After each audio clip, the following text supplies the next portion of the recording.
y'all. This feels like one of the more awkward "Hey, I'm lives" I've done ever. Hey, I'm live. Howdy, y'all.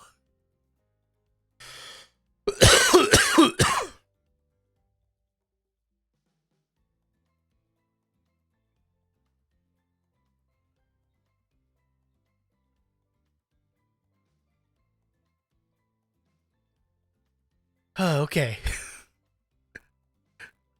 I'll give it just a minute for people to show up so they don't miss anything.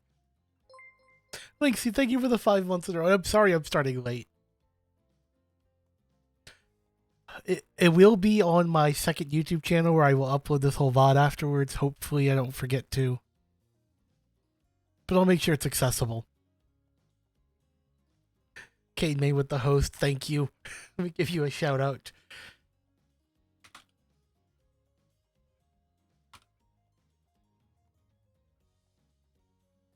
Are you a Pokemon guy, Mr. Coathanger? I didn't really. What? Wait. What? Why did she heal me if she was been? Hello? Gamer? Alright. Works for me.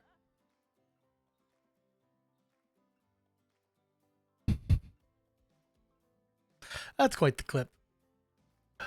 I'll give you all a second to show up.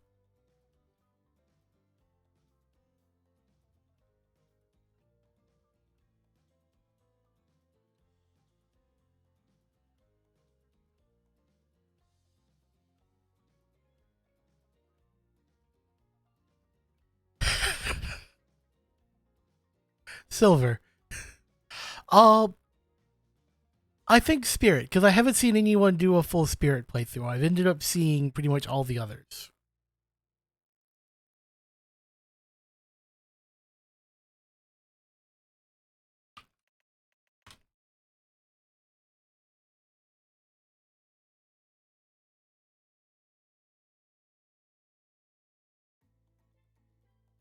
Thank you, Linksy. And again, thank you so much for the sub. I really do appreciate it. Like I said, the music, like the UI, the techie side of this, I can already comment on and say it's pretty chill, pretty awesome.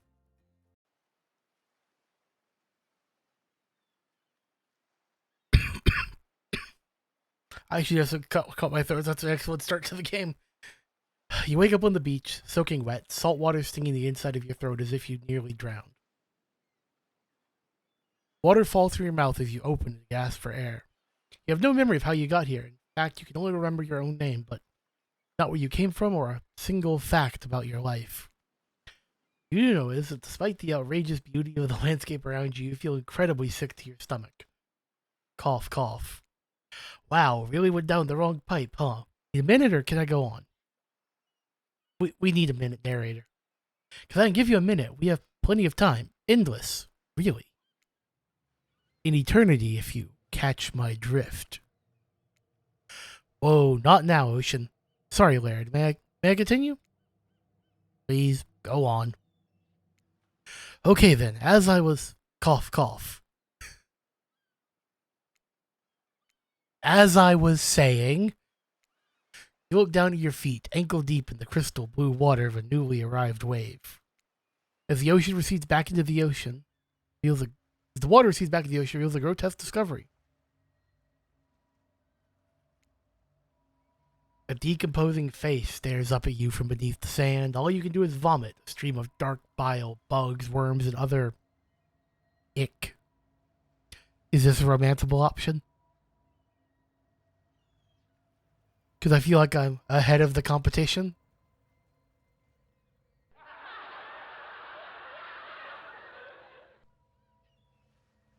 Sorry.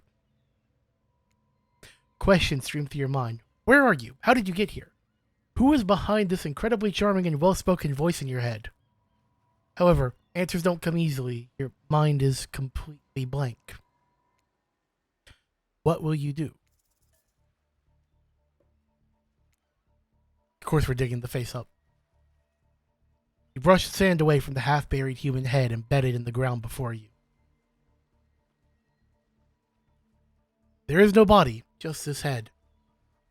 As you pick it up, flakes of skin fall to the ground. The jaw falls open, revealing a gold coin sitting on the rotten tongue of this poor dead soul. Getting your hands dirty. I see.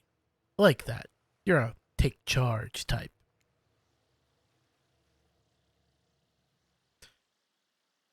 You examine the gold coin briefly, happily distracted from what has otherwise been an extremely confusing morning. The sun beats down on you, drying your clothes. You check your pockets, but they're empty. Plenty of room for a gold coin, you suppose, so you deposit it. But that's a nice coin you got there. What if you were to spend it right now? Why not? Hello there. Dang, I missed a line. I'm Claudette. We'll take that. Claudette quickly relieves you of your gold coin, tosses it to Dwight, who bites down on it like an old-timey prospector before handing it back to her. And this is for you. Claudette presents you with a tropical drink. Okay, comment now. There is a YouTuber, How to Drink. Heck, I'm making a tweet on this right now before I forget. Take a sip, you find it is incredible. Money well spent in your estimation. Before my mind drifts away from this, I'm actually making a quick tweet.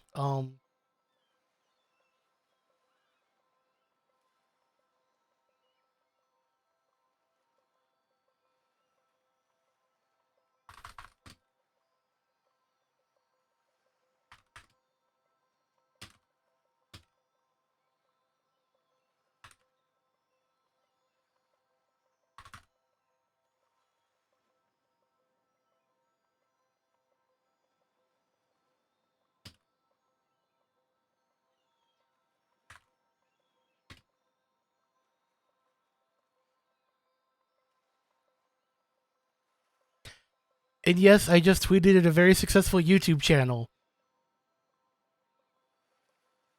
Ludicrous, howdy. Let me get you a shout out real quick.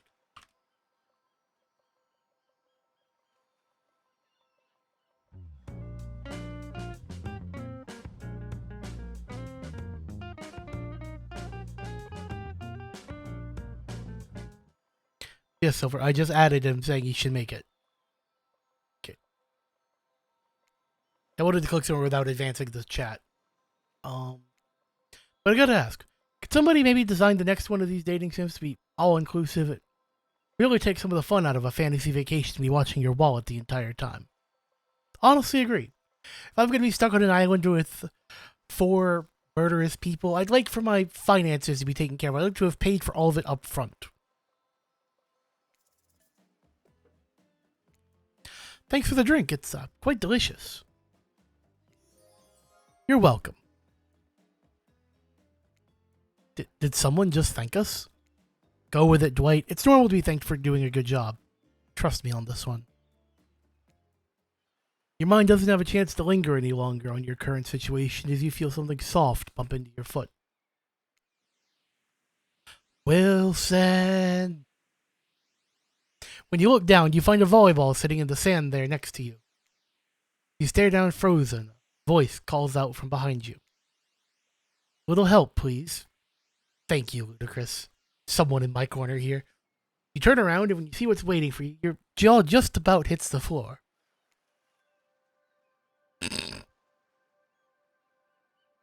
The light tone, like the little choral note there, just made that so much funnier.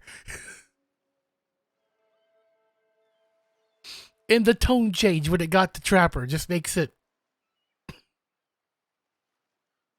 4 gorgeous monsters stand halfway between you and a well-tended volleyball court. Each of them oozes with undead energy, a magical aura reaching out and penetrating you via your eyes. Thankfully, only my eyes. Your heart begins to race. Curiosity, fear, desire. Can't help but stare at these casually dressed, let's call them killers. I don't know, not to be judgmental, but that's just the energy they put out there. So many competing feelings rush through your mind all at once that you are completely paralyzed. Hello. There are weird days, and then there's this. All you can do is look down at the ball and back up at this monsters lineup. Well, little monsters. Sexy monsters, though. What do you do?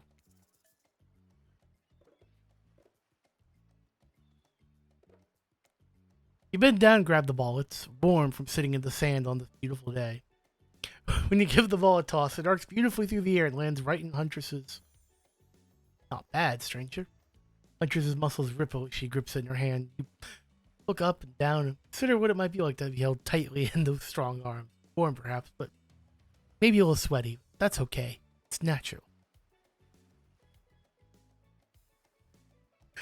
Silver, why did you do this to me? Try hard much? Eh. They're speaking directly to you, but you still can't bring yourself to reply. You're entranced. When you snap out of it, you realize everyone's going back to the volleyball court. Alone again, you look across the beach at these strange residents who casually batted a volleyball back and forth, happily ignoring your intrusions onto their private little beach. Should you be frightened, worried, excited? I did refer to them as killers, not to give too much away. Ludicrous, I think spirit. But at the same time, dang, they're looking very appealing in their own way, and nobody so much as lifted a blood-soaked finger in your direction. Don't be scared, Laird. You were made for this. Okay, saying my own name in the third person is a weird feeling. Well, geez, if the spooky ocean says not to be scared, I'm sure it's all gonna work out. Excellent. With no good reason not to, you decide to head over there and see what happens next.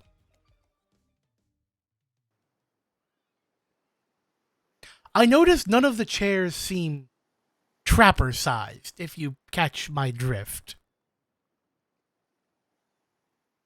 It seems like you've derailed the volleyball game just by showing up. You derailed the game just by showing up, nitwit. And I guess you're also a nitwit. Look, it's best just to go with what Trapper says when he says it. That's a policy I hold for pretty much anyone who always seems to have fresh blood on their hands. Hey, don't worry about it. It's all just a game. Existence, that is. Besides, you seem a lot more interesting than the silly game. What's your deal? What brings you here? Mean they're here to do more than distract from my total domination?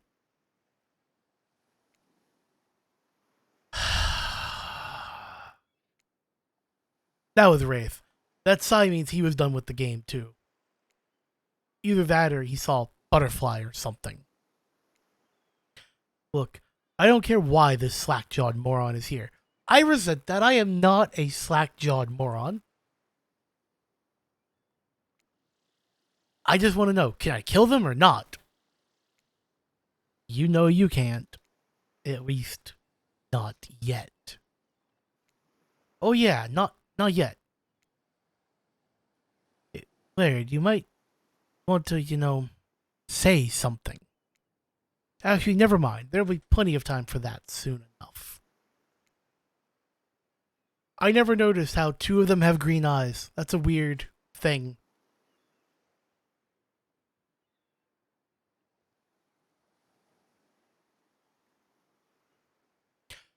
And they're blinking really fast.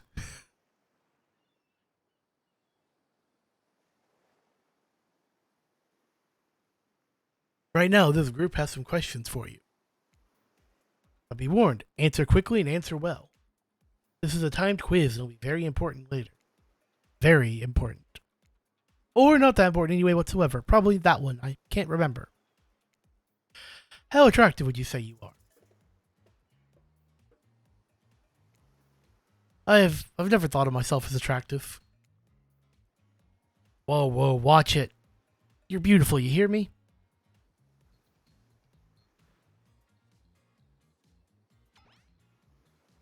If you could have any superpower, what would it be?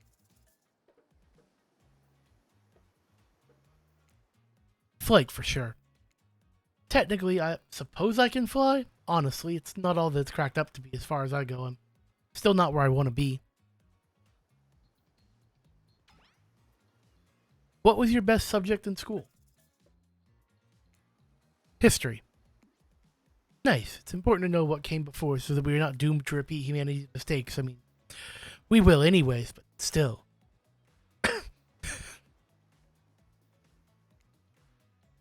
What's your favorite animal? Dog. You would look absolutely adorable in a little puppy mask. What's your favorite color?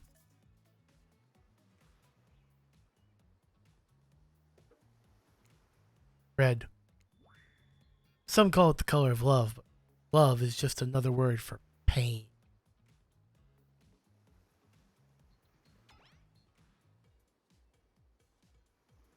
What's your dream job?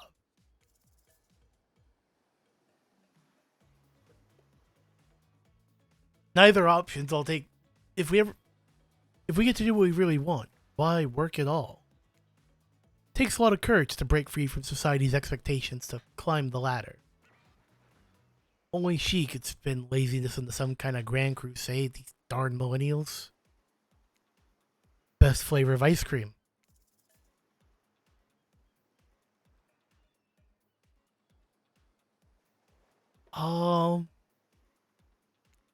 Chocolate. My favorite flavor is pain. Same. Mine is vanilla, swirled with pain. I think mint chip is the greatest flavor ever conceived myself, but enough about ice cream, am I right? Hold on a second, this reminds me. I am right. Always. It's a lesson you should learn before we go much further. Do what I say if you want to survive. Pick mint chip. You're teaching lessons now, narrator? Rascal. Kill or be killed is the rule on this island, even for faceless voices. Tell me, what's the best flavor of ice cream? The best flavor is mint chip? So obedient. Think you're gonna do just fine. Anywho, now that they know so much about you, I'm sure this group wants you to start getting to know them. I'm Trapper. I pretty much run things around here. Smartest, richest, strongest person on this whole island. I don't like losers. You want to know what a loser is? Say hello to Wraith. Trapper, buddy, pal. There was no need for that. Hi, I'm Wraith. I'm nothing like everyone else. I like nice people and loathe big dumb idiots. Hey, what's up? Spirit. I don't like most things. I don't really hate most things either. It's not worth my time, but the things I do hate, I really hate, you know? Based on my personal observation, life is nothing but suffering, and society is carefully calculated lie to keep everyone subservient to those in power. It's better to choose to just not take part. Jeez, it's like she was downright murdered by society. She hates it so much. Oh no, wait. I remember Spirit's story now, and that's almost exactly what happens. Hey, I'm Huntress. Don't let these bummers get you down. There's lots of fun to be had on the island, along with lots of love. Yeah, there is. If you know what I mean. Grow up. Grow a body. I've explained this 1,000 times. I'm dead, but I'm not a literal ghost. I just create a trail of fog. I'm not made of it. Whatever, fog body. That's not nice. He's not nice. You love it. No. Only sometimes. You really? That's gross. Disgusting. That's why she likes it. And yes, in case you're wondering, I did just finger gun at the screen for that line. Don't speak for me. I also hate it. Stop speaking entirely, actually. For the first time ever, I agree with Wraith. Let's move on. Otherwise, they'll do this all day. Besides, if I know this crew, and I do, they'll want to show off soon enough. If we're done playing, let's do something else instead. Wow, for once I actually agree with the meathead. I say we go to my yacht. It's the massive boat docked nearby. Everyone a taste of true luxury and power. Wraith rolls his eyes. Don't mind him, he just hates fun and happiness. No, I just hate endless, desperate, soul-crushing pursuit of wealth, the way it's flaunted needlessly and the cruelty it engenders. What about hanging out by the pool? Find the water calming, simple, beautiful. Hey, what about our volleyball game? We can exercise and have some fun as a group. Are you all serious? There's a perfectly good lounge to chill out right here. I'm tired, and besides, I hate being in the sun. Where do you want to go?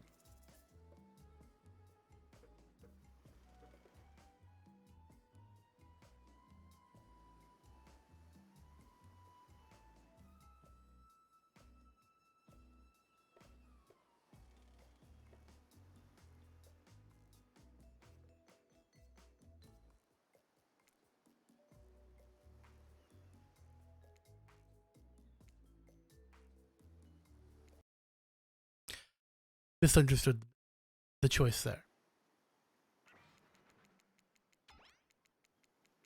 Oh, holy cow, it loaded so far back.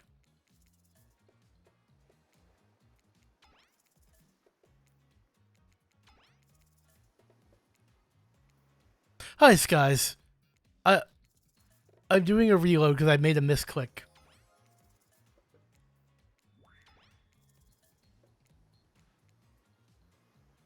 Yes, welcome in.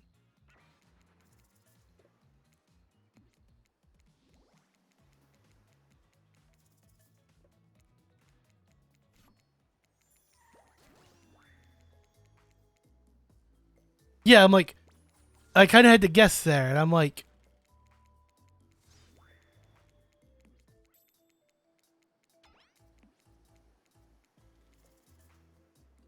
okay, so I'm guessing this one. Okay, I clicked a different one, got the same answer. Okay.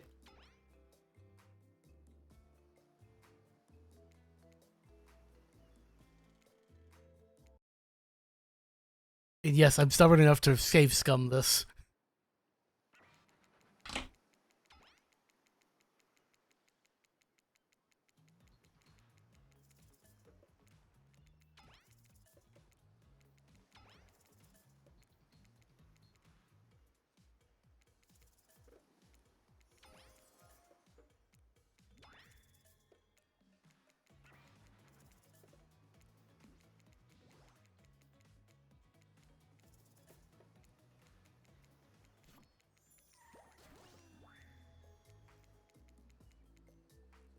Okay, I did click the same one.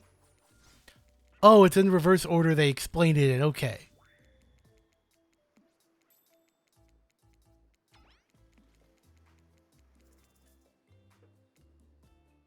Okay. There. Thank you. I was kind of first like, I think I clicked different ones and got the same answer. You right, relax for a second at the lounge. Kick up your feet. Look out over the ocean. Relax on your own terms. Who wouldn't want anything else? Dry, comfortable, enjoying a cool drink on a hot day. It's the best. I mean, what kind of fool?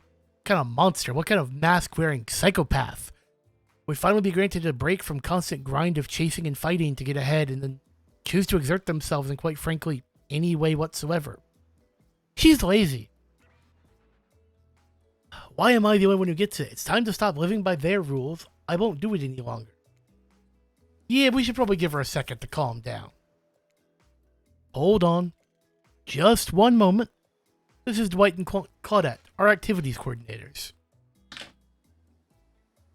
There's about how they did Dwight's face. It's very much anime protagonist. They're also cooks, waiters, bartenders, janitors, and every other job. They're the only help remaining on the island. This place we call Murderer's Island. Cue dramatic musical flourish.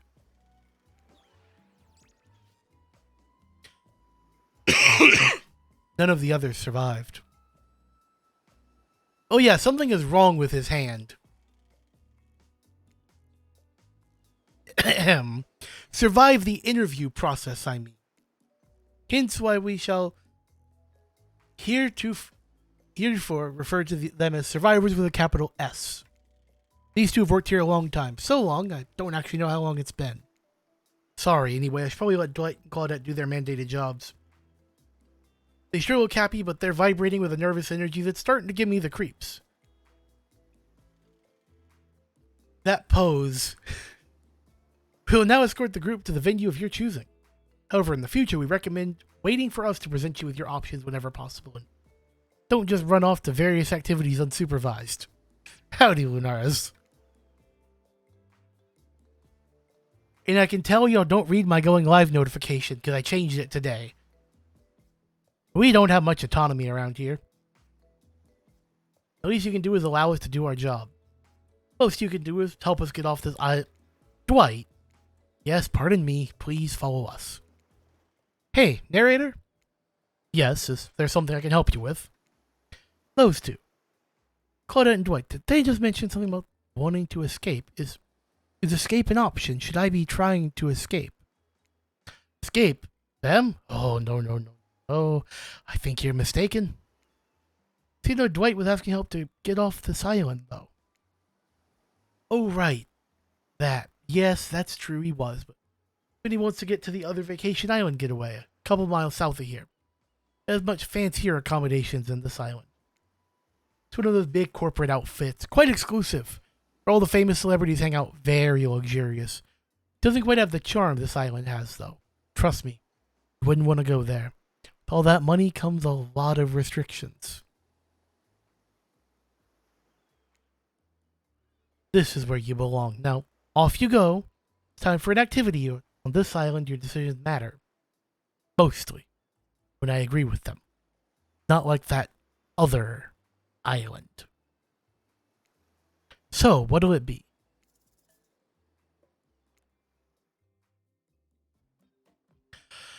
Finally, freedom from the preposterous premise that the four of us would be engaged in some sort of thrilling 2-on-2 volleyball match. Spirit looks at you from behind her giant sun hat. She takes a conspiratorial tone. Don't know whose idea volleyball was in the first place, but I hate them. I tried to feign a sprained ankle, but everyone already knows I technically float above the ground, so nobody believed I was even putting any pressure on my joints in the first place.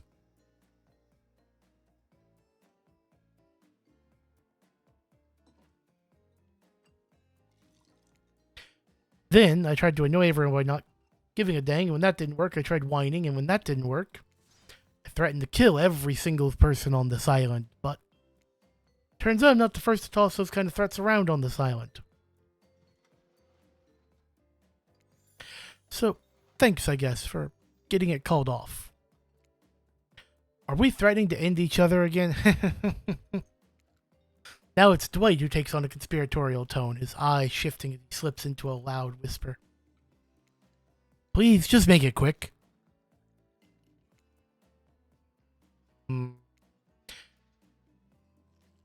Is what you'll be saying when we get behind the bar to make you the drink of your dreams. Ah. Hilarious, right? Right, Dwight? Yeah, right. So, what'll you be having?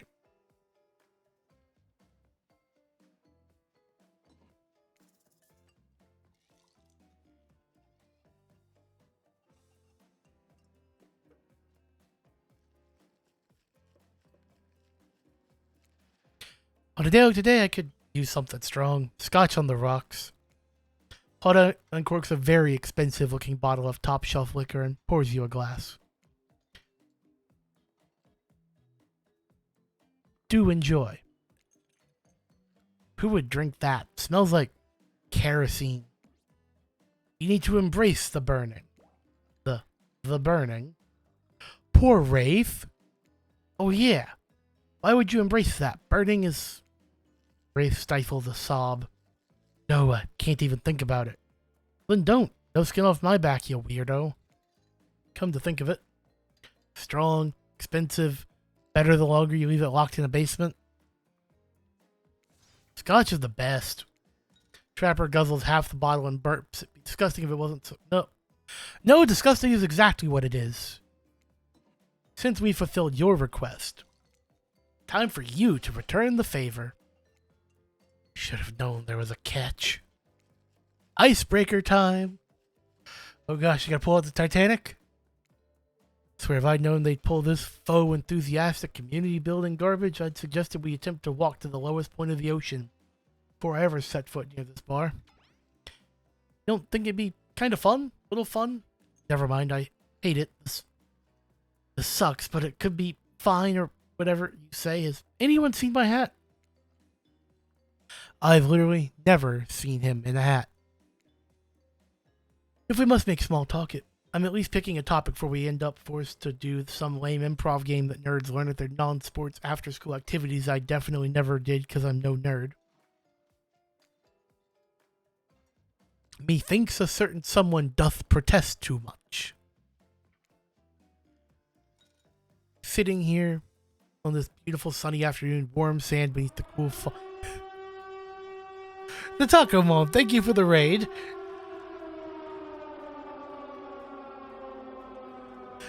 And by the way, welcome in Q. Howdy, Salad Snake.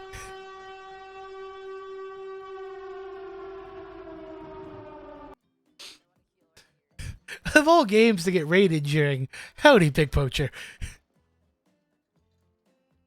Q, you have a diamond, not a sword. I'm sorry, it's not gonna work.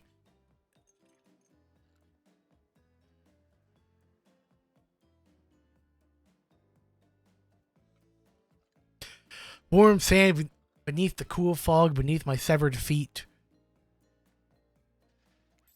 Topic I choose is books, novels, comics, fiction or non. Reading is the only real escape from the inescapable horror of life.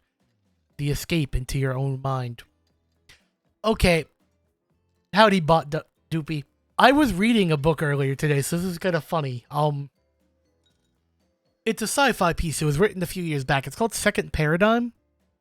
It's a time travel novel. And it's a really complicated, complex, fairly geeky take on time travel. And one of the cool parts is, you can read the book in any order. As long as you read all the chapters, the story still makes sense. It was part of the, design premise of the book.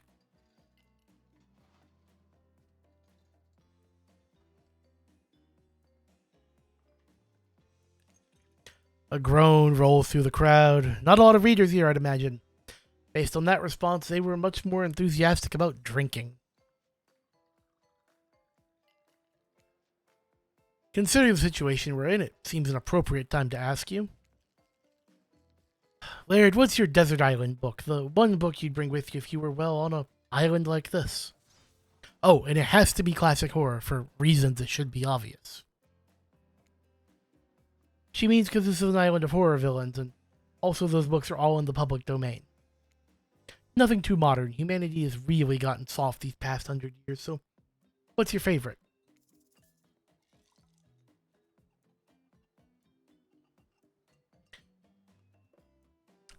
I don't classify Frankenstein as classic monster. It's different. It's more the monstrousness of man. You know, I've really enjoyed the story of Dr. Jekyll and Mr. Hyde. I've always felt like I had this other person living inside me. Dr. Jekyll and Mr. Hyde sounds like a fun one. I love a good story about friendship, but I can't read. Not because I'm dumb. I never actually learned to read because I was too busy learning to survive. Nothing more than my own strength and cunning. Same reason I didn't have a best friend that wasn't more than just a rock with a face I'd drawn on it in dried blood. Till we meet again, Roxanne.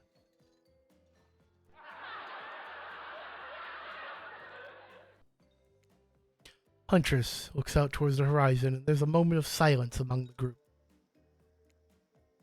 You tell it to me sometime. I might not be able to read books by myself, but I love being read to, especially when someone does all the voices. It's not really a story about friendship exactly, but who cares? Of course, I'll tell it to you. It's quite a thrilling tale. Not just anybody can pull off quality narration all the time. Take it from me. You don't need to read. You could just make it up and it'll still be fun. Sometimes when I find myself in an abandoned house, I like to look at the photos on the wall and come up with little stories to go with the pictures. It's a fun game we could play together. Abandoned house. Why are they abandoned? Huntress giggles and gives you a playful wink. I don't know. Usually when I find the folks who abandon them, they're not in the mood to tell me much. Enough about these old stories belonging to someone else. It's time to make up some new stories of our own. Before you know what's going on, Huntress is waving an empty vodka bottle in the air. Devilish twinkle in her mask-covered eye. Might I suggest something a little naughty? Let's all get in a circle and spin this bad boy. A surprise character has entered the game. The Trickster says, great idea. Trickster, isn't it a bit late to introduce a new character? I thought I was the one who gets to make the rules. I'm not sure who I'm asking. But I wasn't ready for this. Well, hello. Who is this new fan in the waiting? Beat it, hack. I don't know what's the harm in inviting one more person to join the circle for our game. Oh, I can't stay. Just saying it's a great idea while also teasing the secret Trickster ending. Got much, much better things to do than hang out here. I'm famous. Toodaloo. The rules are fairly simple. First you spin, then you swap spit. That's it. Let's be clear, this ain't a peep show. We're here to have a good time, but in a classy way. All make out to happen out of view of the public eye. Real romantic like. Yes, romance is the goal. So we'll all be waiting here in complete silence, trying to listen in and use our imaginations while you make out on the other side of the bar, but not watching. Like adults. Romantic, well-adjusted adults. Okay, I'm going to take this second to take a phone call. My dad wanted me to call him. I'll be right back.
Okay, sorry about that. I'm back. So, to the people who are new to the channel, A, thank you all for being here. Taco Mom, thank you for trusting your community with me.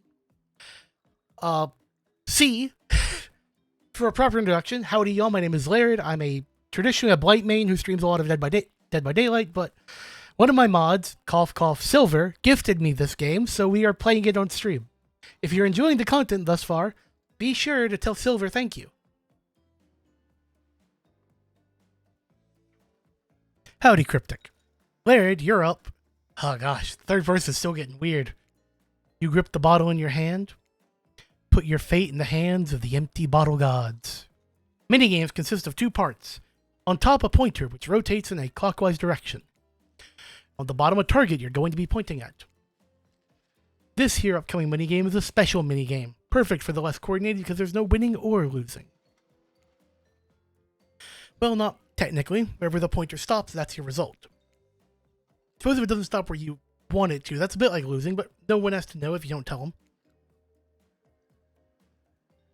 Ready to play, or would you like me to repeat that?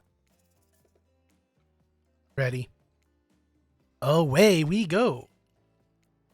Spin the bottle and see who you're gonna smooch. We got Spirit. You two are meant to be. Psych. You actually have to spin the bottle multiple times to get your real result. First to get to 3 times is your true match. That's how we play hardcore spin the bottle on this here island. Get your spinning on. You got Spirit. Got Wraith. You got Huntress. You got Spirit. So, I wrote, it's spinning so fast, you actually kind of have to watch the back of the bottle because it's easier to track. Spirit is your true match. Ooh. Just this morning, you were waking up on a strange beach surrounded by strangers with murderous intent. Now you're looking across a beach towel with Spirit. Lust in her eyes, sweat glistening on her skin. Your heart races, you can feel your pulse pounding in your ears. Spirit takes you by the hand and you sit face to face in the private section of the bar. She begins to reach for you, putting her hands on your shoulders. You're sweating, but not in the sexy way she is. You're sweating in the gross way you'd sweat at an interview for a job you're not even remotely qualified for. You don't know what to do. If you try and lock lips in this state, you might gross her out so completely she'll never look at you romantically again. Spirit, I have some bad news for you. I have something in my teeth, don't I? It might be seaweed. I have no idea how long I was in that ocean.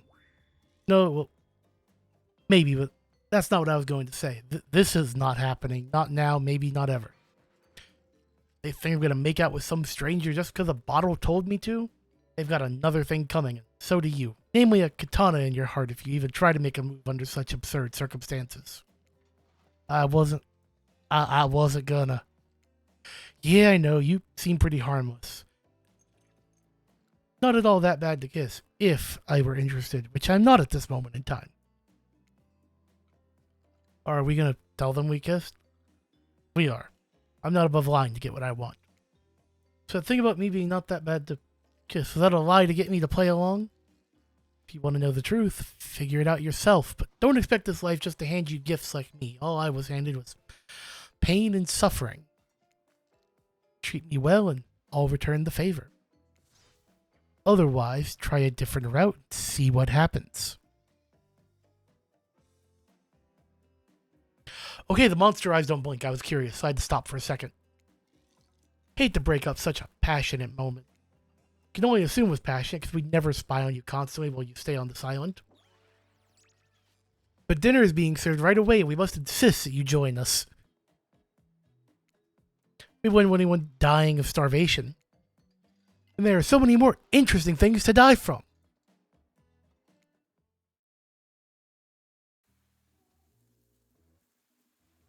Seems like the next activity is mealtime? How quaint. You're expecting what? Capture the flag? Do you know how complicated it is to run a game like that? Much more so than sitting and talking. You arrive at the cookout area to find an assortment of picnic tables scattered around. Were you expecting some kind of grand hall with huge banquet tables? This ain't some prestigious fantasy epic like you'd find on cable. Okay, there's a fantasy movie playing in the other room, so that's just kind of great. Dwight and Claudette usher you to your seat, but there's very limited seating directly around you. Oh, great. Terrific. Seems that everyone wants to sit next to you. Even better is they don't want to sit next to certain people either. To start, no one wants to sit next to Trapper. Me neither. Meanwhile, he refuses to sit next to Wraith or Trickster.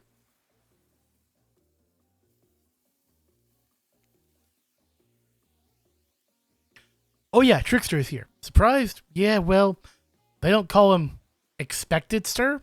I'm sorry, even I get nervous around crowds enough killers, and my whole shtick gets a little flustered.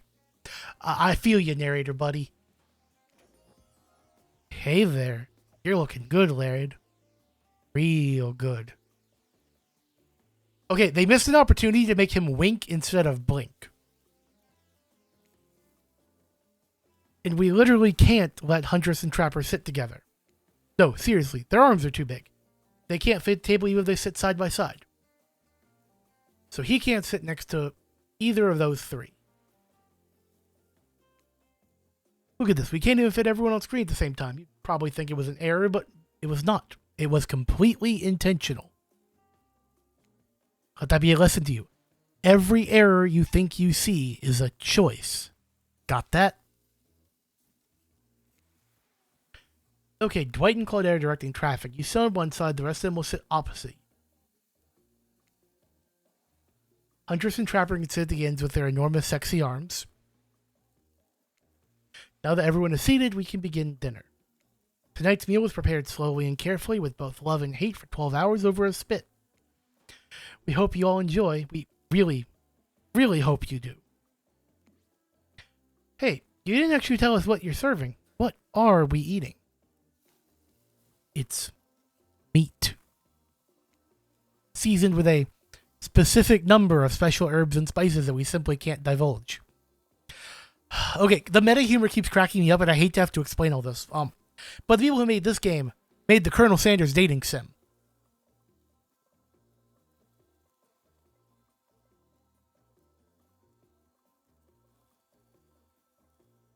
So it's a reference to one of their other works.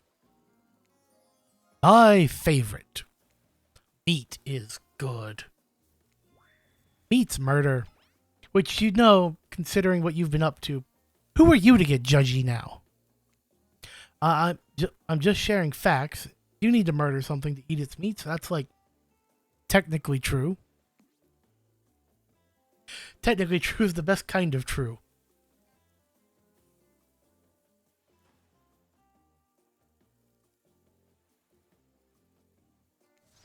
Okay, enough yapping. Let's eat.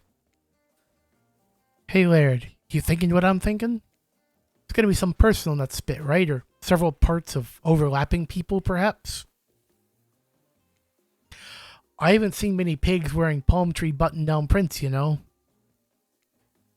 When you look closely at the spit, you spot what definitely appears to be scraps of fabric sandwiched between some layers of meat. Is it Dwight loaf?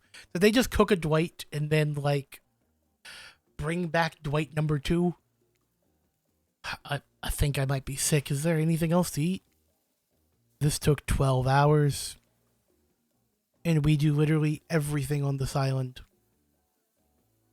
Actually, there's one thing you're not doing today. You're not carving up this delectable meal.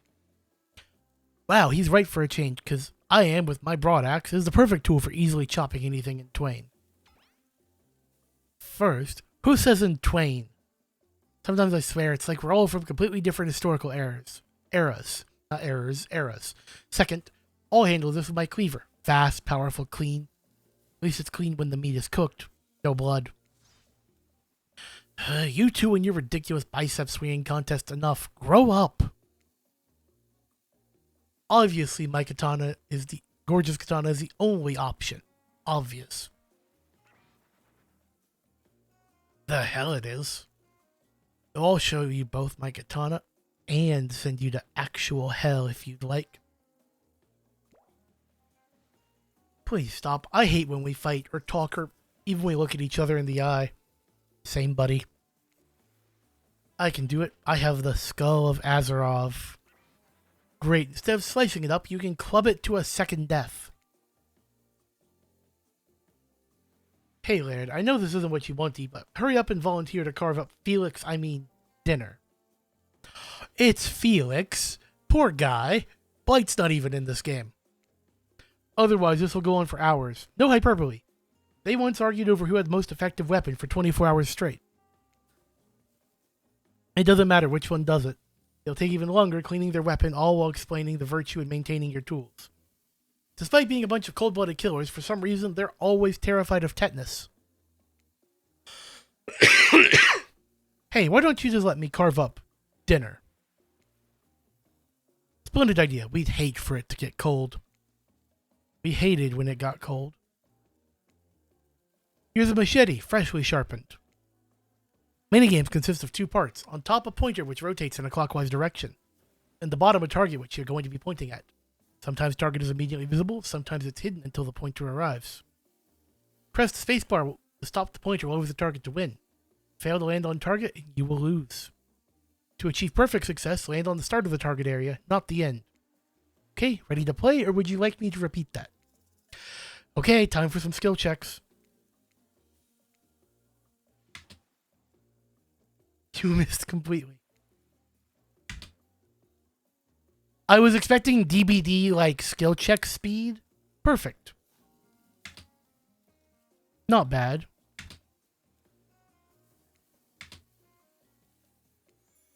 That was pretty good. I'd like to see what you could do with a less clumsy weapon. Yeah, I said it. Machetes are dumb. Dinner is finally served. Rip Mr. Richter, everyone. For real.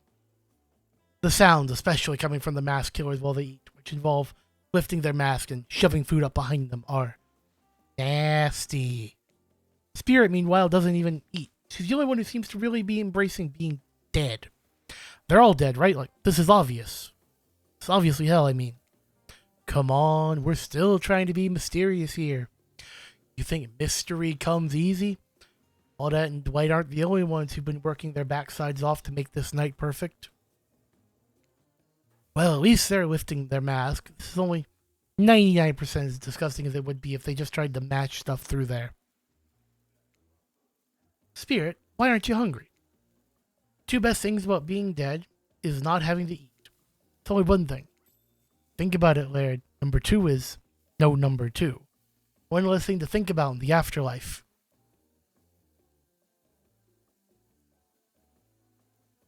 I mean, she ain't wrong. If I wanted to eat, I have no idea what would actually follow. Might have noticed, but I'm mostly a bunch of dismembered body parts floating in a spectral form. See how deep this cut on my abdomen is? I don't think my digestive tract connects anymore. Good point. Between the food and the behavior of the group, this might be the worst meal in history. Even worse is they're all staring at you. You're not eating. They don't like that. Think they want an explanation why. What do you want to tell them?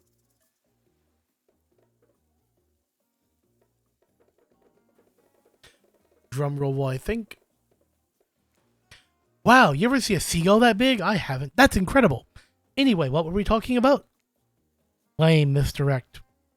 She's right, Laird. Pretty lame. Own who you are. Never compromise. Didn't you wash up this landing on this island with no memory of who you are and how you got here? Yes, you did. Poor thing. You have no idea the last time you ate a real meal and you've been standing in the sun. But the seagull. Uh-oh. You just made a lot of good points. I swear, you need to feel lightheaded. It waved at me. Maybe you need to eat to survive here.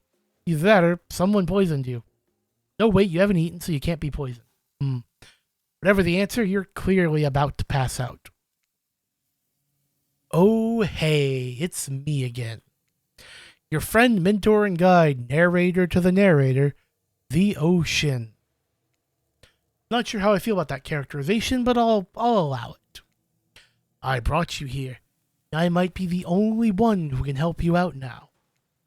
There's only one thing you must do to survive. You have to figure out why you're really here. Don't we all? No one can tell you, not unless you follow the right path, or at least a right path. There's too many of those to count. Hopefully you pick at least one of them. Because there are even more wrong paths. Many of them lead to your demise. Others lead to something even worse. Starting scene's over and having to fast forward back to where you were. Am I right? I wouldn't know anything about that. This place holds many secrets, even from itself. The one that truly matters can only be learned if you answer the most important question. Why are you here? Why are you here? Answer that, and you'll learn the truth. The ultimate truth. Vague, mysterious. Gotta give it up to this ocean character. Got some quality early game storytelling. Hold on. I'm back. One more piece of advice. You've made some choices by now. Some of them I liked, some of them I did not. It's in your best interest to make more choices that I like. You wake to find Spirit holding your limp body, gingerly pouring cool water into your mouth. Don't you just love the ocean at night? I do. Staring out over the vast darkness of the ocean really validates the feeling inside me that we're all truly insignificant, and the only thing worth pursuing is revenge. I have to wonder, how could anyone believe anything else? You look out into the darkness of night and ponder her question. Well, simple question. How could they? How could anyone not feel small and alone in the face of such massive nothing?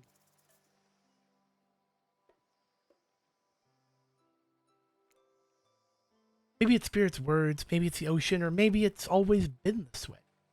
You suddenly feel very connected to Spirit's words. I may not remember much about my life before, but the one thing I know to be true, I've always been alone. I always will be alone. Spirit has turned to looking from the ocean, is looking directly at you now. It's a funny idea, isn't it? Being alone. Together? It's the best we can hope for. Maybe. Or maybe it's too much to hope for. Maybe it's impossible. To pretend we know anything, is that just arrogance? I was so dumb.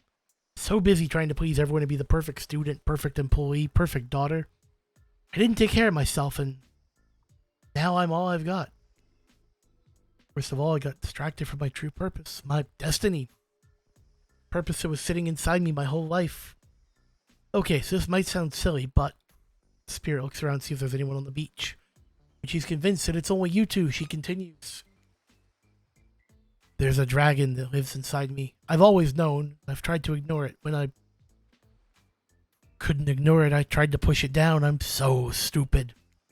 You're not stupid. That sounds awesome. Right? But I didn't let it out. And then I, chop, chop. Now that dragon is pretty much a one-track revenge beast. But enough about you. What's inside you, stranger?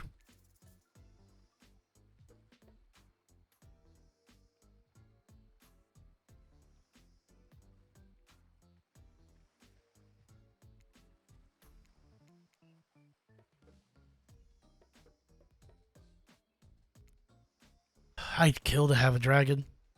Maybe not the best choice of words. I mean, a dragon sounds awesome, honestly, though. I don't feel like I've got anything inside me at all. Just darkness, never-ending darkness. And here I thought Spirit was the biggest goth on this island until you arrived. Perhaps I could light a torch and search through that darkness. I just went Southern Belle for Spirit.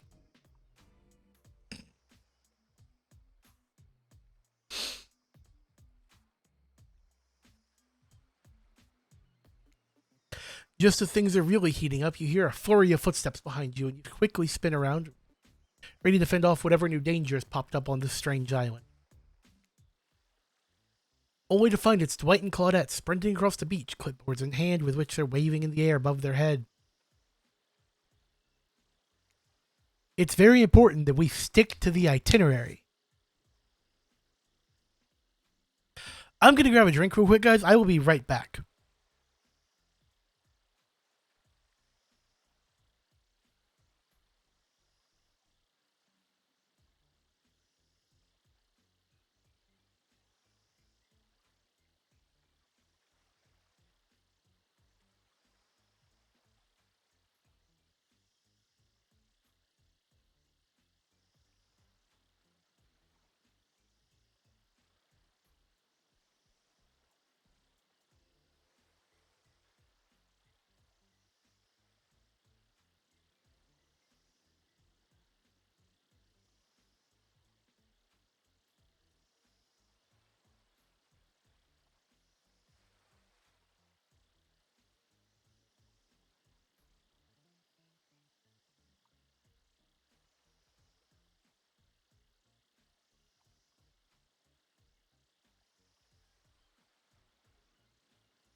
I'm back.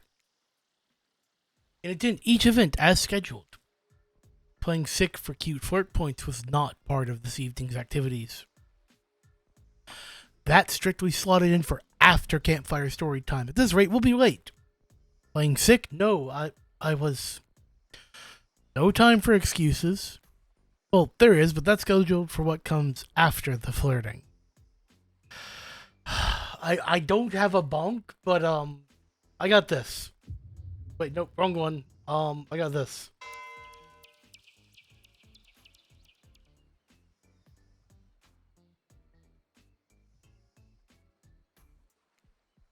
Go, go, go, go. Once everyone's gathered at the fire pit, Dwight and Claudette quickly make an announcement. We're not going to blame anyone in particular, but someone, and we're not going to say who, so don't worry, you, hasn't been sticking to the schedule. Sorry. That means we're behind on time for evening activities. We have time for one person to share their special spooky nighttime story. Just one story, but story time's my favorite activity. It's a narrative-heavy experience. Just one guy. No, this is... While it is, I'd say, 18 plus in the language, it is not in screen sharing. You're not going to see that, so cool your jets, buddy. You're telling us only one person gets to share. How will we decide who? Oh, great. We have to decide as a group? That never goes well. Whoever did this, step up now. I swear I won't be angry. I'll merely chop your head clean off. No fuss, no muss. Voice trembling, you realize this is probably it for you, but you embrace your fate. Sorry, everyone. I think they're talking about me. To be honest, I still don't understand how the whole schedule thing works. I guess I lost track of time while I was passed out. Been there before, even though it's taking some pressure off of me, which is an absolute dream come true. Is it really fair to pick on the newbie? Seriously, has anything ever happened on schedule, even once?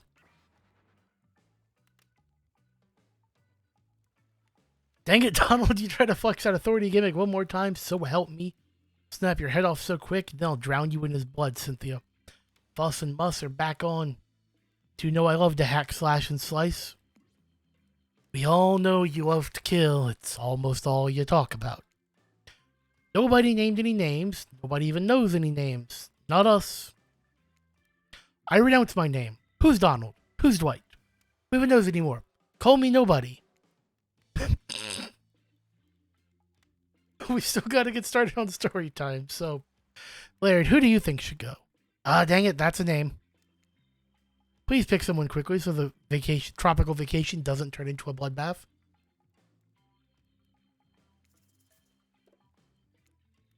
I choose you, Spirit. Pokemon energy probably wasn't what was intended, but there it goes. Whoa, whoa. This entire experience is being carefully crafted to avoid an IP infringement lawsuit. Ah, okay, I don't feel bad now. Let's be careful with the catchphrases, will you? Really? Want to hear from me? Spirit huffs and dramatically rolls her eyes as she gets to her feet in front of the campfire. In case anyone's tracking, that's like the 6th time they've referenced Spirit's feet this game. Don't let her talk you out of it. She's great with ghost stories.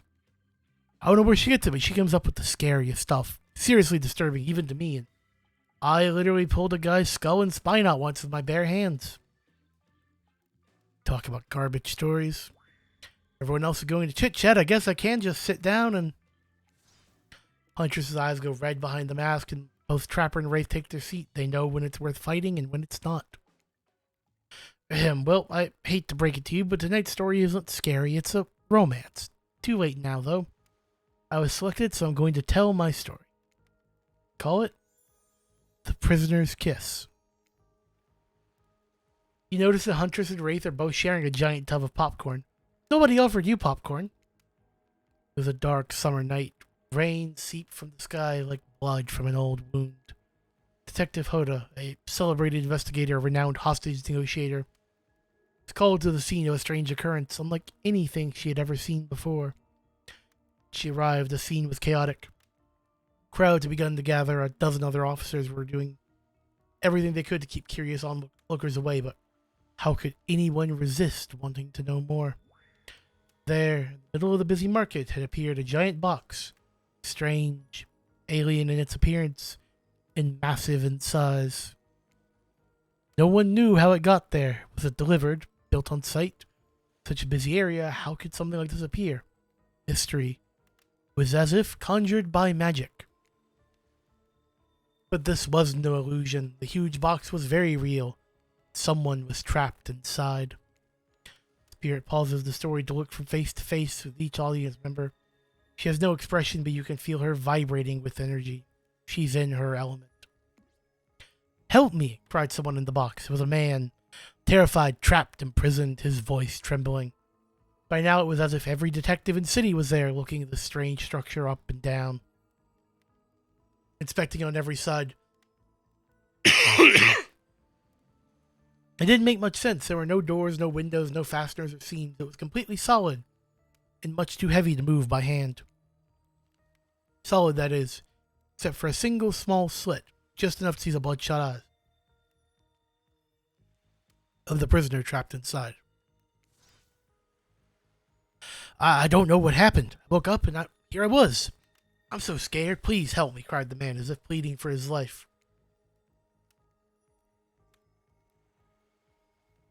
No stranger to tense situations, Detective Hoda comforted the man. She used her training to calm him and buy time for the other investigators. However, time did not bring clarity, only anxiety as the night dragged on with no progress opening the box. As the night grew longer and the seeping rain puddled on the ground, the man inside grew more desperate, more sad and lonely, more pathetic and in need of help. But Detective Hoda was no help at all. Powerless to save him, guilt began to weigh on her like it had never before. Don't let me die in here," the man begged. "Don't let me die alone." "Stay calm," instructed Detective Hoda. "You're not alone. I'm here. Heck, half the town is here. We're all in this together. We won't let this be the end of your story." Looking through that narrowest of passageways, Detective Hoda watched her own reflection in the tear-filled eyes of the strange, sad prisoner. Together they both wept in silence at the hopelessness of the moment. "Promise?" asked the man. "Promise that I'm not alone." "Yes," she promised. "I do." A simple pledge. She felt an instant connection like she had never felt before. Not to her family, not to her friends, not to any of the other hostages she had worked so hard to free before. So when the man's eyes closed and backed away, it didn't scare Detective Hoda, for she knew he would return, and he did. Pressing his lips up to the narrow slit in this horrible puzzle box, repeating his question again, steam flowing from his mouth as he asked, "Promise? Promise that I'm not alone?" "Yes," she promised, "I do." Pressing her palms against the cold outside of the box without truly knowing why, Detective Hoda leaned forward and placed her own lips up to the opening, letting her breath creep into the strange structure, allowing her warm lips to fall on this man's. It was a gentle kiss, a moment of compassion. She could feel in this brief contact the beating of her heart, pulsing blood through every inch of her body, matched beat for beat in this soft touch. "Thank you," said the man, no trace of fear remaining in his voice. And he backed away into the darkness, disappearing in a single moment of eerie calmness. "Get back!" yelled an officer suddenly, thrusting himself between Detective Hoda and the box, breaking a silence that would soon be filled by a cacophony of whirring gears and clicking latches, a symphony of mechanical activity happening all at once. Something had triggered as if a unseen lever pulled and the side of the giant box began to slide open. Detective Hoda gripped her flashlight tightly and pushed forward into the foggy interior of the giant box. Her feet splashed in the puddled rainwater, her heart racing as she swept her light from side to side. And that's when her eyes landed on the man, or landed on what should have been him. There in the corner of the room was a pile of pieces, like parts of a doll almost pulled apart, or perhaps that's just how Detective Hoda had to think of him in that moment to survive. A collection of segments, limbs, pieces disconnected from each other, cleanly severed and placed in a neat little pile. Atop that pile, A head, cold, pale, eyes open, lips an icy blue. Spirit stares at the fire, her own expression lifeless, her lips blue. Tears fall from her chin and soak into the sand at her feet. You're blown away by the story, and it's safe to say you're not alone. Everyone else is looking into the fire up at the sky, anywhere but at Spirit. It was you who chose her, you who initiated this harrowing tale, so sad, so creepy, so sensual. She went into great detail when it came to describing that kiss. Too much detail, and now no one is sure to act. Dwight and Claudette are staring daggers at you. Have to do something. This game was supposed to be a lighthearted romp. Please, I said do something.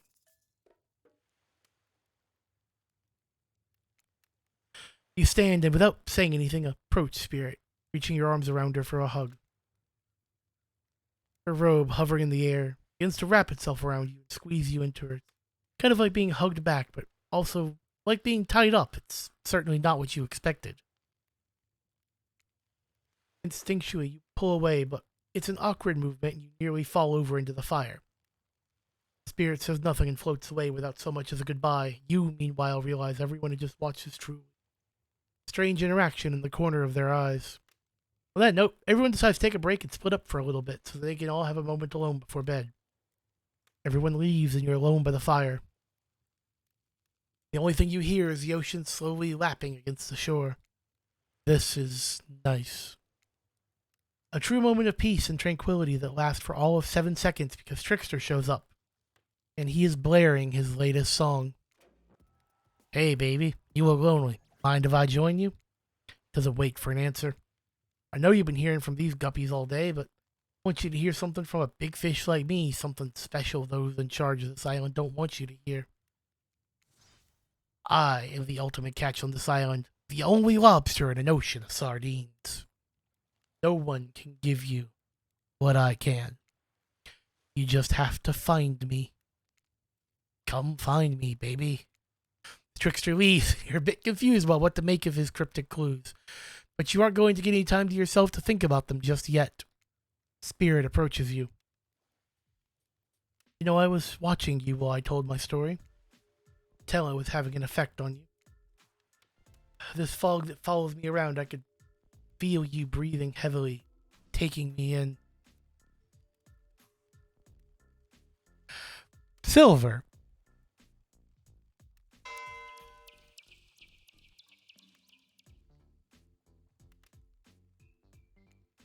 You and I are both absolutely flabbergasted that piece of information. Legit. You learn something new every day, even when you are a narrator. See, if you ask Cade, bonking Trickster would mean something different, so I chose to take the comedic route. Sorry, I agree with whopping him upside the head. You're doing it again right now. You need to calm down. You should come to the hot tub with me. Dipping in hot tubs with the Spirit? You've come a long way in a single day. I'm not saying you shouldn't follow her. I do. I know, Silver. It was a joke. I apologize. The opportunity for comedy came up.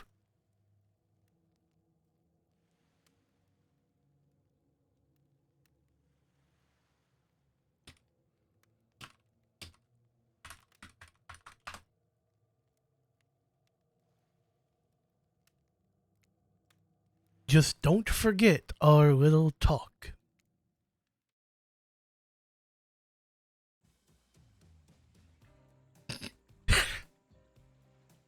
Sorry, the change in music threw me there.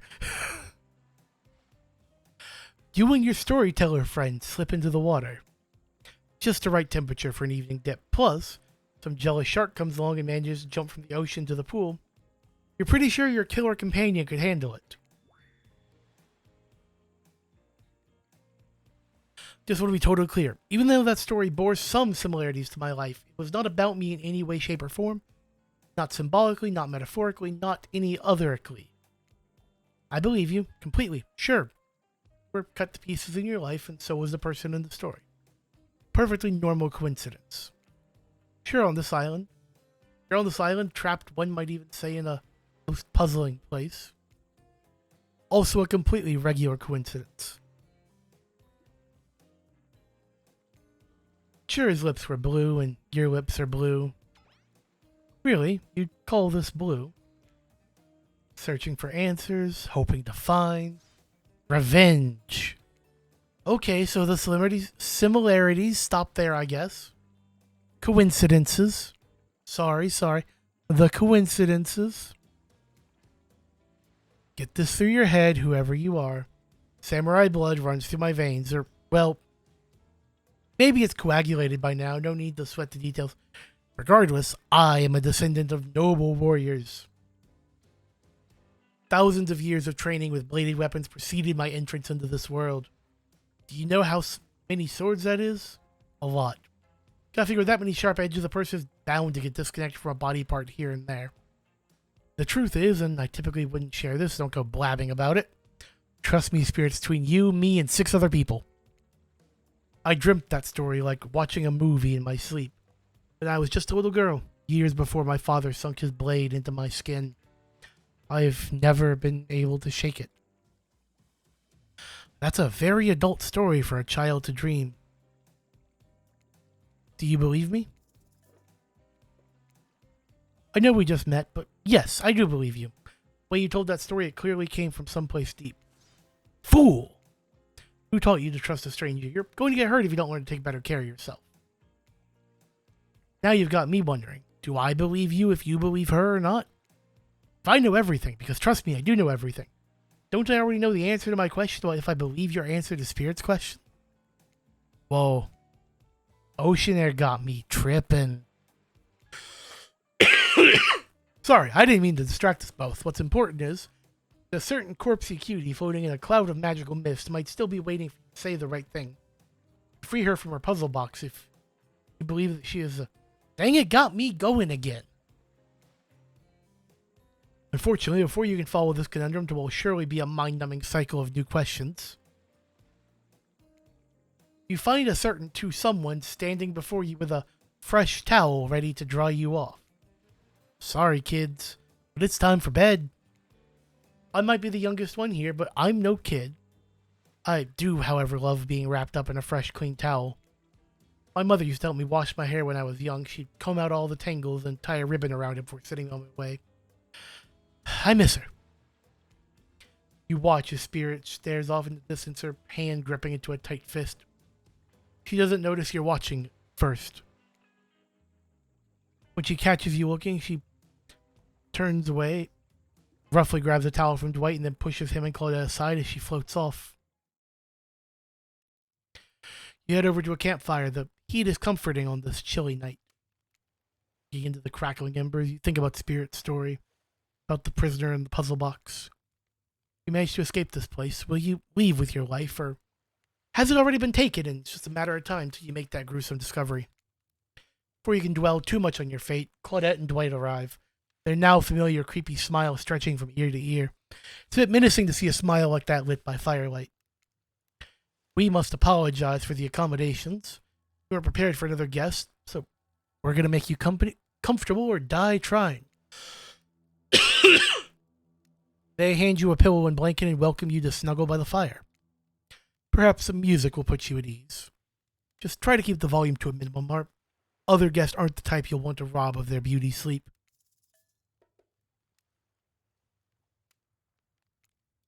Ready. Away we go. As you relax to look into the fire, the radio begins to buzz, fuzz, and flicker. Examine it and decide that you might want to adjust the dial and fix it. Let's see what's on the station.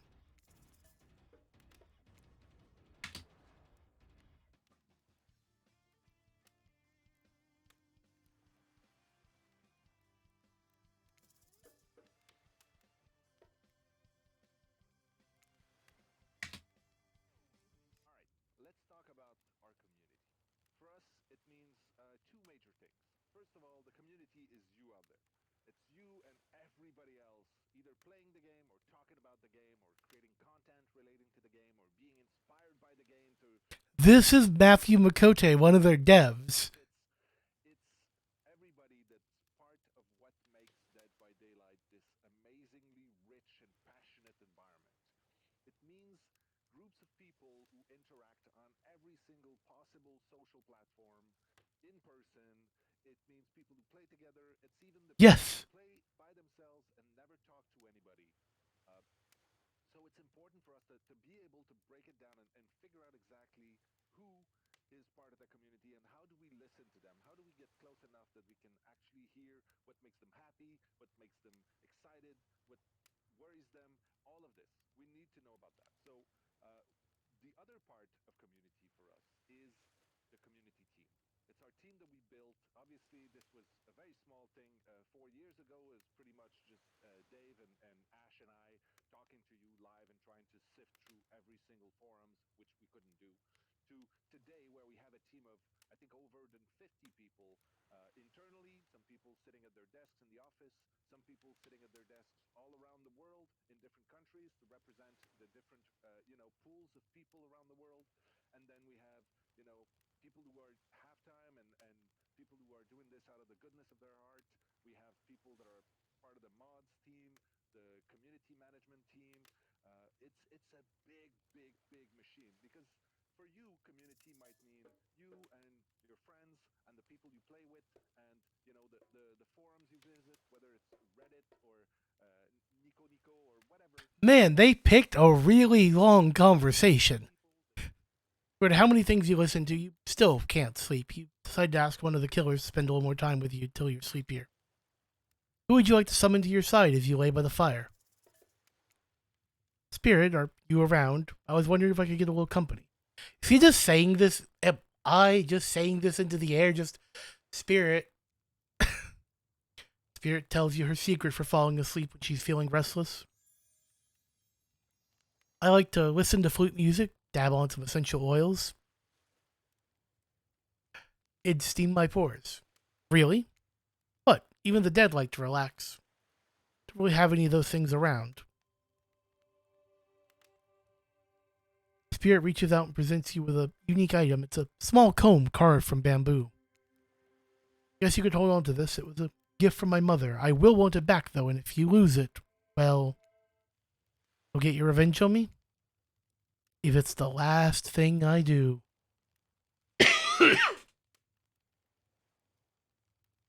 Ah, yes, walkie-talkie. I can't sleep. Over. You finally start to feel sleepy, except maybe this isn't really a sleepy feeling. Maybe you're paralyzed. You try to keep your eyes open, but you can't. Darkness overtakes you.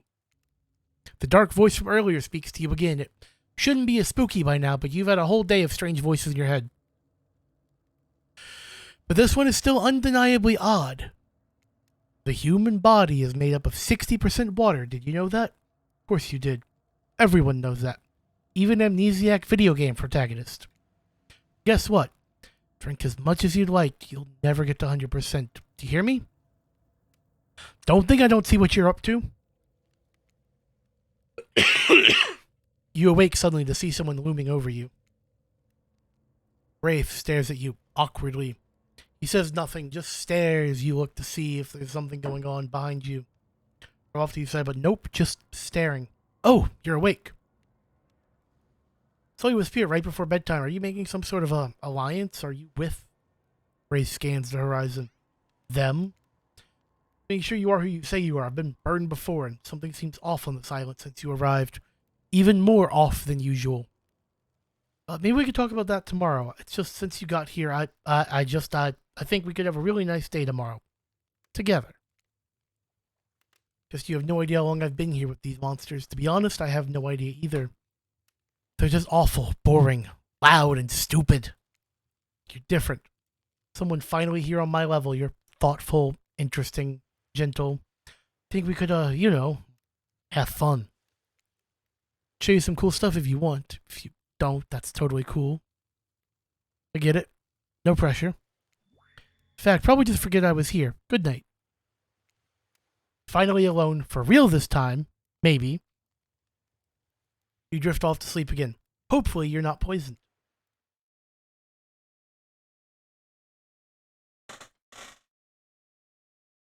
Wait a second, where are we?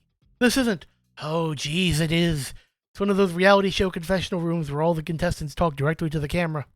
I think today went really well. Those were some of my first interactions with someone who isn't a parent that didn't end in bloodshed or untimely perishing in my Russian cottage. So counting today is a win no matter what happens.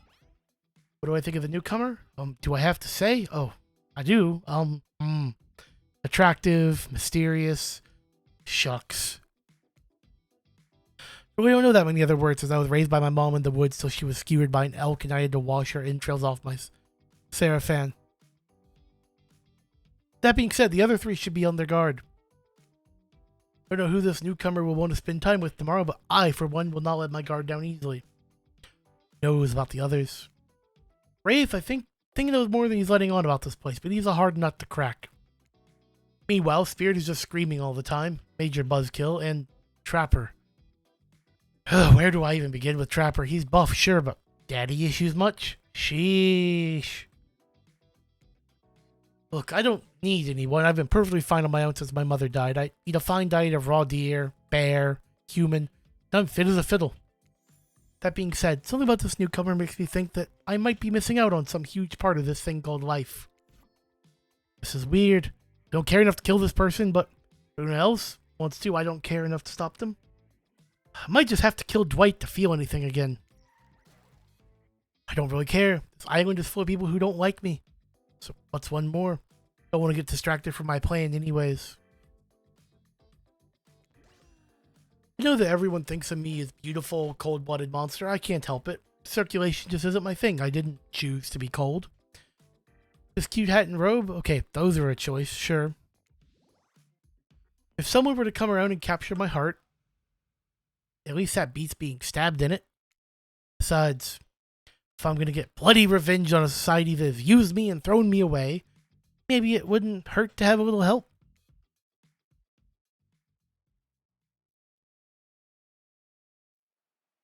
You open your eyes, the sun is shining, there's not a cloud in the sky, and you feel great. Totally well rested. Not even suspicious of the fact you fell asleep by the campfire but woke up several yards down the beach. Wait, are you on vacation? Was yesterday nothing more than a strange dream? No, not a dream. You really are here for another day. Why? I have no idea. You're obviously a weirdo. Speaking of weirdos, I see the rest of the gang is hanging out on the beach. This is definitely not a dream. I wouldn't rule out a nightmare just yet, though. At least they make for a sexy bunch, no? Talking about sexy, here comes Trickster carrying coffee.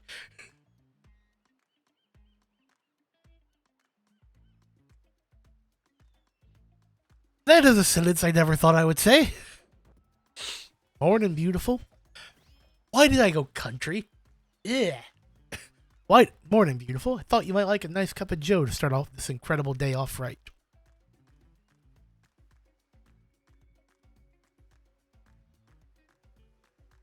Trickster seems suspiciously cheerful. I'm sure there's nothing nefarious behind this joyful demeanor, though. I'll be right back again, guys. I'm gonna go grab another drink.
Okay, I'm back. Sorry about that.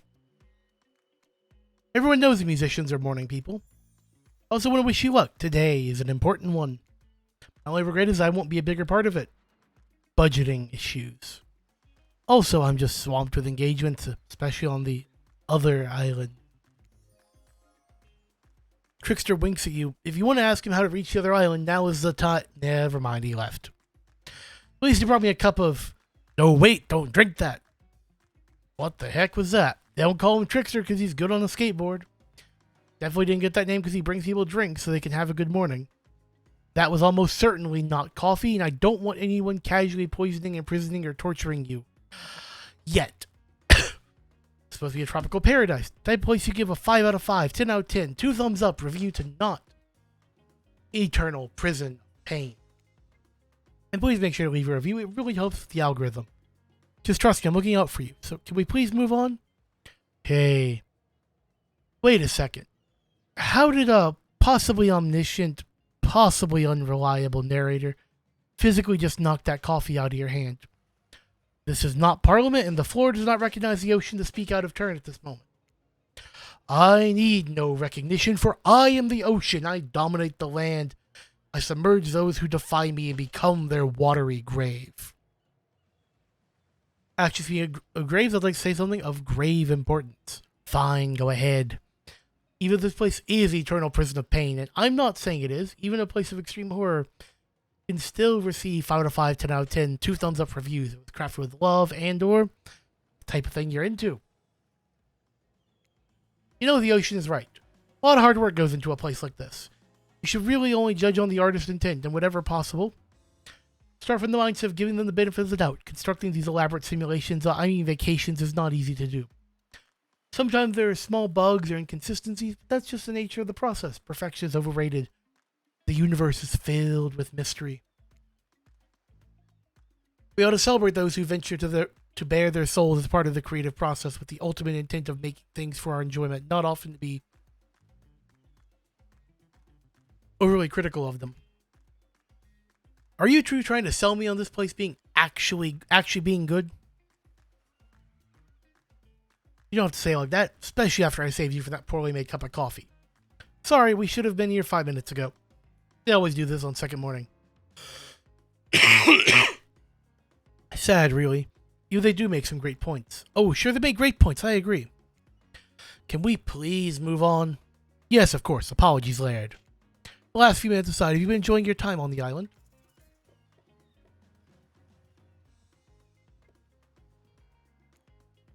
Yes, I'm not at all suspicious that there's no option here. What an encouraging response. We're so glad you're not suspicious. Hey, Claudette, maybe Laird isn't suspicious because they figured out what they're actually doing here. 0 chance, they're still clicking. Even right now to see how you'll respond. Hey, look at that. Yeah, they don't know anything. It doesn't matter though, Laird. We're so happy that you're having fun. I didn't say I was having fun. We're all having fun, Laird. Do you hear us? We're all having fun. We do need to ask you one more thing. We had to sign away our rights to say anything. We all had to ask you one question. We all had to sign away our rights to say anything negative about this place. Would you please sign this non-disparagement agreement?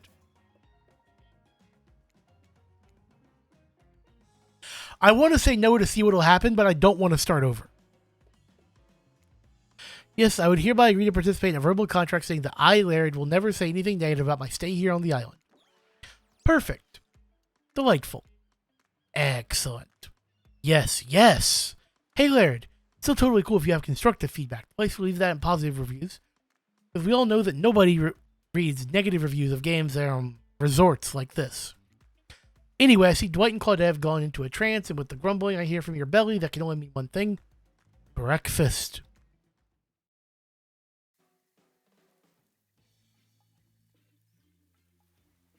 Perfect timing. Everyone rolls into the dining area to lard up those sexy little bellies with pancakes and bacon, and there's so much for maintaining those beach bods. We're all half naked in a tropical paradise. Can we get some strawberries here? Yogurt? Magic powers only get you so far. Even killers watch their sodium intake. Take your plate and sit down, thinking about yesterday and the whirlwind of feelings you experienced. Danger, dread, disorientation. It's like going through puberty again, except all in one day on a beautiful and mysterious island. Looks like you're not the only one doing some introspection, though. Trapper stands up to talk about how his day went in case anyone was wondering. Personally, I wasn't. Can't imagine how you would make me any angrier today than you did yesterday, but I really hope you do. I really, really hope you do. Unrelated, has anyone seen where I left my cleaver? Just kidding. I always know where my cleaver is. Well, that was bizarre. Back to your breakfast? Nope.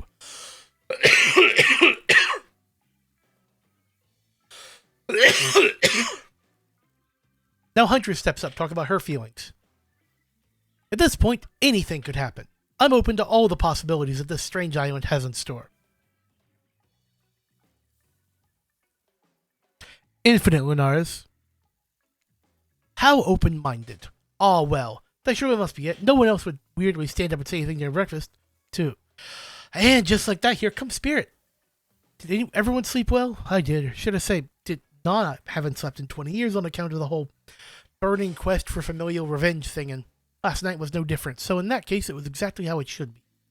Got a lot of reading done, though. Now, if you don't mind, I'm going to go back to quietly resenting being trapped here with you all while looking cute doing so. Guessing Wraith had enough time to work up the courage to speak in front of a group. Ah, perfect. There he is. Take us home, Wraith. I'm glad the introduction of Laird to our tropical paradise, and yeah, that was in quotations. Don't distract me from my normal routine, ignoring all of you and vice versa. This place is the eternal prison of suspicion and suffering, and no one cares. I'm still the only one asking any questions. I'm asking a question too. It's, when will Wraith shut up?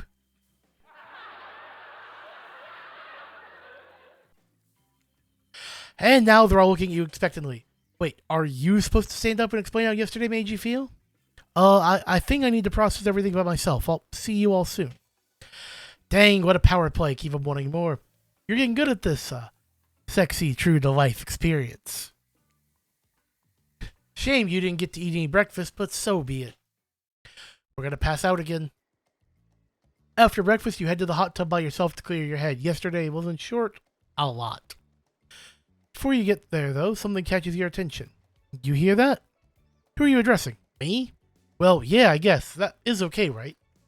You know, I might be pursuing a relationship with one of these 4 killers, but it feels like the person I'm getting to know the most is you, narrator.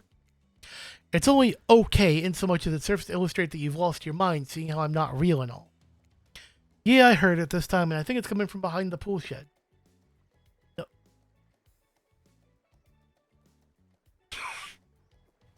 I'm just gonna let y'all read that one on your own pacing.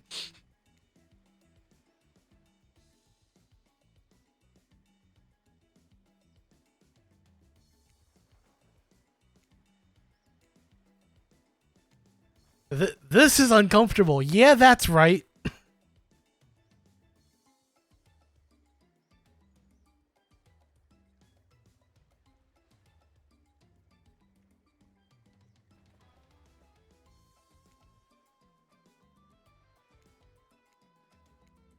I swear I had no idea these two even do whatever it is they're doing. Exactly.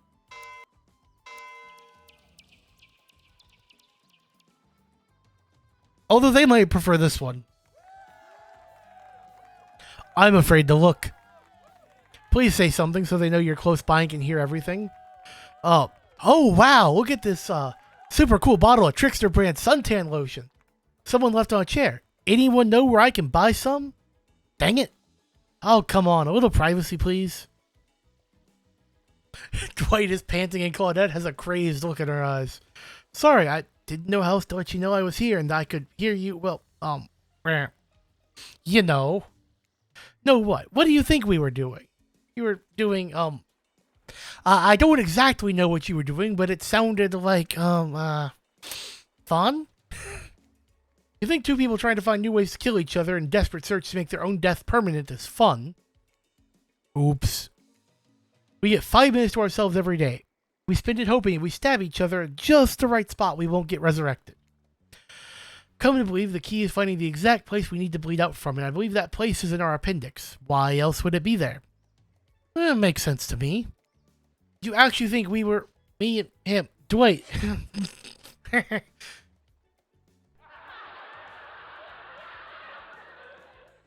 You don't have to laugh that hard. They get it. My life is a nightmare, and yet somehow it's never been worse than right now. Let's go, lover boy. I noted all our entry wounds, and our 5 minutes is up anyways. Good luck, Laird. You're gonna need it. And Dave, if you figure out to escape this island, please make sure your ghost tells us how. That was both tragedy and a comedy. A tragedy. Or a traumedy. Shut up, I like it. Anyway, where were we? Oh yeah, you're heading to the hot tub by yourself to clear your head. Yesterday was in short. A lot. So far, today's been exhausting too. But you're dedicated to achieving a true, centered sense of calm. No drama, no garbage, just soaking up the sun in a heated pool. Today, you're on a date with you. Ooh, I like that. I want to be on a date with me. Who would make the first move? And aside from that disturbing thought, all is going to plan until a shadow blocks your precious sun. Spiky tipped like a palm tree bending over to screw with you. But it's no tree at all. It's, hey babe, breakfast was weird, huh? Everyone just getting up and announcing how they're feeling? What was that about? Some kind of forced check-in with the group? I don't like it. Fishy. Kind of lazy. Whatever, though breakfast is dumb. No one should eat before noon or after 4 p.m. Yeah, I do intermittent fasting. See my abs, by the way? Maybe you can see them later in my private stage on the other island. You know, IP Island, where all the Hollywood celebs hang out. If you play your cards right.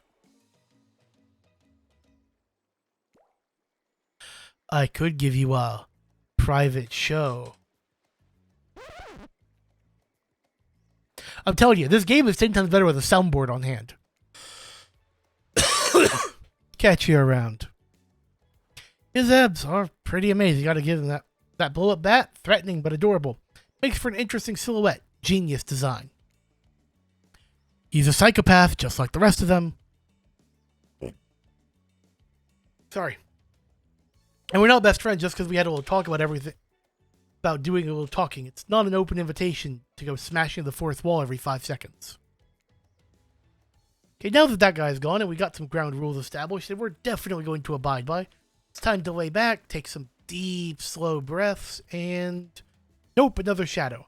These people will not leave you alone. Let's see who it is this time. Oh, it's Spirit. That checks out. You two have gotten pretty cozy. We should get out of here. I know a place that brings a bit of welcome darkness to this tropical nightmare. Best of all, I'm the only one that seems to know about it, so we won't be bothered there. I don't even know why I'm telling you, really. It's my private spot, but I guess I've got a feeling that you'll appreciate it the way I do. Not like these other killers. They don't get me. But I'll get them. Oh, I'll get them all. I'll get my father, too. And I'll punish him for what he did to my mother and me. Spirit radiates a menacing aura, waving her sword around in the air as she threatens, well, the entire universe. It's scary and more than a little hot if you get turned on by menacing. Look, all this how Murder's Island has got us both a little confused about things. I'm choosing to lean into it. I suggest you do the same. You've seen her get mad, which is probably enough to scare you into compliance, but you've also seen that there's a more sensitive side hiding within her. Which one do you think will win out? You consider her offer, but before you can decide if you want to go off with Spirit, the Huntress interjects. I guess you could go off with Spirit today. She seems pretty cool, actually. I think if we weren't here on this island vying against each other for your attention, we might actually be friends. Might have something, though, you and I couldn't let you go off to her goth lighthouse without speaking up first. Yeah, I know her secret spot. I see everything through the holes in this adorable mask.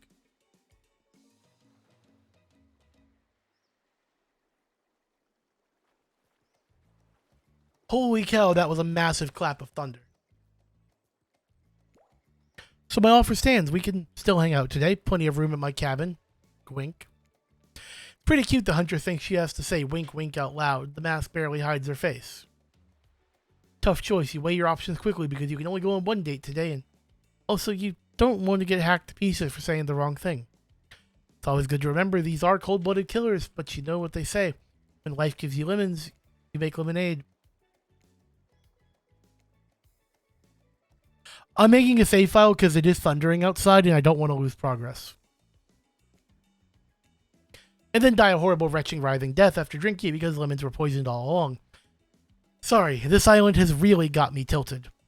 So who will it be? I gotta go with Spirit.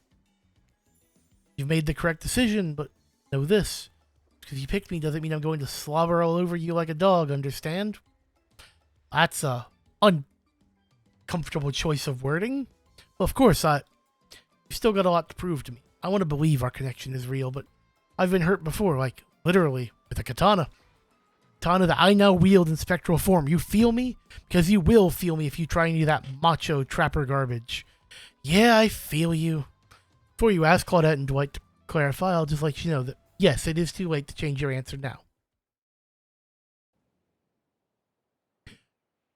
You and Spirit arrive at the coast overlooking the Black Lighthouse. It's cold and decrepit, but still impressive. Something magnetic about it. You can see why Spirit would be drawn to such a place. You look Spirit up and down and notice she's wearing all black, just like the lighthouse. I'm noticing a bit of theme. Is black your favorite color? Black isn't really a color at all. It's the absence of color. It's a void. Like me. Spirit smiles. Nature abhors a vacuum. Not sure that's a good thing or a bad thing. Okay, guys, this is wrecking my throat. Do y'all mind if I get through the rest of this without talking? Like, for a bit and just kind of make progress?